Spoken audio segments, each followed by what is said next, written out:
Bonjour, Geneviève est avec vous. Aujourd'hui, je vous lis le livre qui s'intitule Le Mur.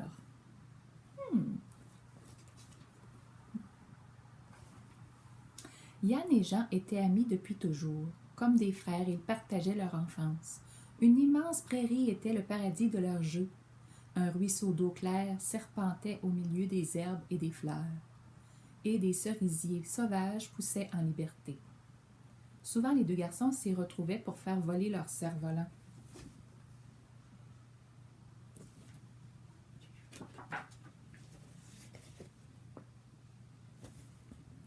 Yann aimait les arbres et les plantes. Chaque été, il venait cueillir les cerises qui alourdissaient les branches des cerisiers.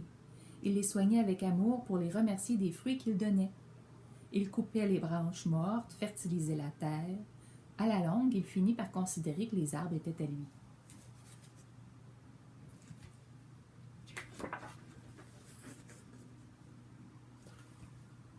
Jean, lui, choisit d'être berger.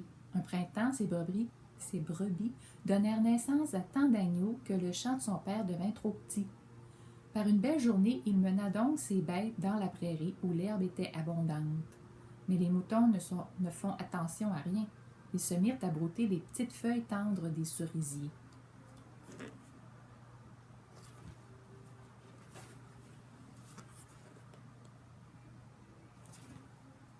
Ce jour-là, Yann et Jean se disputèrent pour la première fois. La prairie est à tout le monde, clama Jean. Les cerisiers sont à moi, c'est moi seul qui les soigne, répliqua Yann. Mes moutons n'ont pas fait exprès de manger tes arbres. Je ne veux plus les voir dans la prairie. Tu ne pourras pas m'empêcher de les conduire ici. C'est ce qu'on va voir, hurla Yann.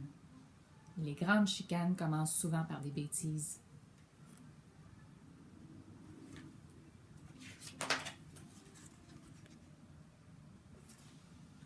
Un matin très tôt, Yann se rendit dans la prairie. Sa brouette était remplie d'outils. Toute la journée, il travailla dur sous le soleil. Le soir venu, il avait creusé un profond fossé qui marquait une frontière. Les moutons d'un côté, les arbres de l'autre, c'était mieux ainsi.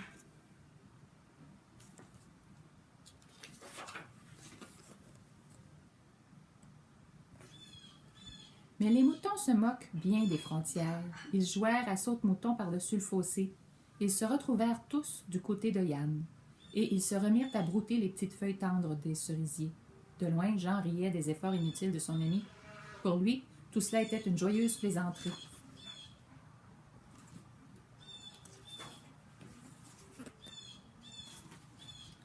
Yann ne voyait pas les choses de la même façon. Il était furieux d'avoir déployé tant d'efforts pour rien. Quand Jean lui tendit la main pour faire la paix, il lui tourna le dos. Il était bien décidé à ne plus lui parler jusqu'à ce que cette histoire soit réglée. Yann n'avait pas dit son dernier mot.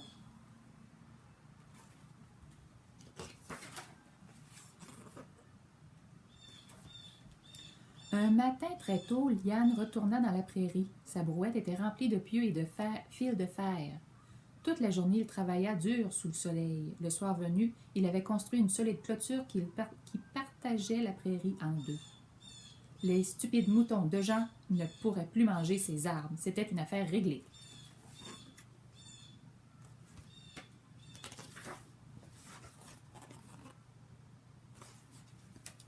Yann se trompait. Les moutons de Jean ne sautaient plus par-dessus le fossé. À la place, ils passaient par-dessous la clôture. Au bout de quelques jours, ils réussirent même à y faire un grand trou. Yann était de plus en plus furieux. Jean riait jaune. Il se sentait seul. Son presque frère lui manquait. Mais il était trop orgueilleux pour aller lui parler. C'est Yann qui a commencé cette dispute. C'est à lui de trouver une solution, pensait-il.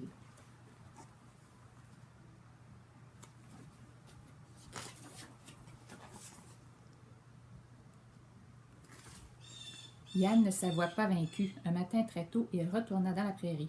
Sa brouette était remplie de ciment et de grosses roches, et il se mit à construire un mur. Il lui fallut plusieurs longues semaines et bien des voyages de brouette pour le terminer. Mais au bout de tous ces jours de peine, une immense muraille, plus haute qu'un homme, blessait la prairie comme un coup de couteau.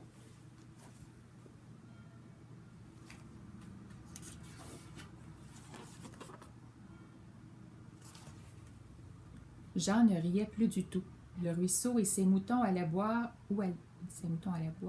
étaient du côté de Yann. inaccessible. Les pauvres bêtes bêlaient de soif sous le soleil. Jean passait ses journées à transporter des seaux d'eau pour les abreuver. De loin, Yann observait la situation avec un petit sourire triste. Chacun son tour d'être en peine. Il avait gagné. Pourtant, il savait que cette chicane idiote avait pris bien trop d'importance. Tant que le mur serait là, aucune réconciliation ne serait possible. Yann et Jean étaient devenus des frères ennemis qui ne se parlaient plus.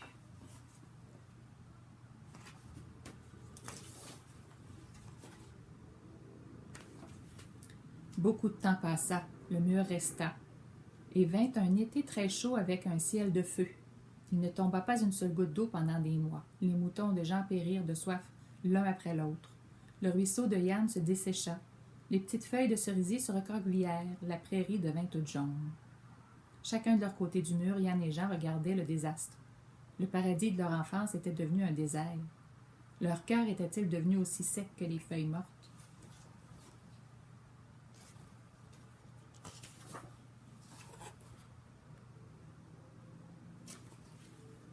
Un matin très tôt, Yann retourna dans la prairie. Sa brouette ne contenait qu'une seule pioche.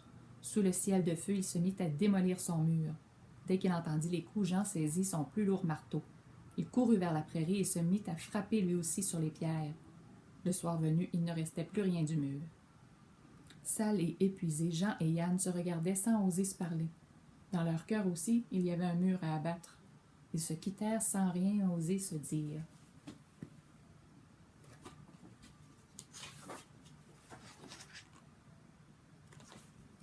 Mais le lendemain, dès l'aurore, ils se retrouvèrent dans la prairie. Un petit vent frais s'était levé durant la nuit. Yann secoua la poussière de son cerf-volant, Jean ajusta la queue du sien, et les deux hommes se mirent à courir l'un vers l'autre. Dans le ciel, les deux cerfs-volants se réconcilièrent.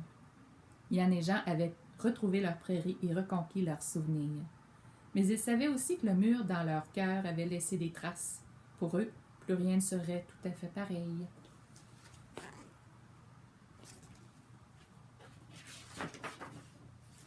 Oui, c'est fini.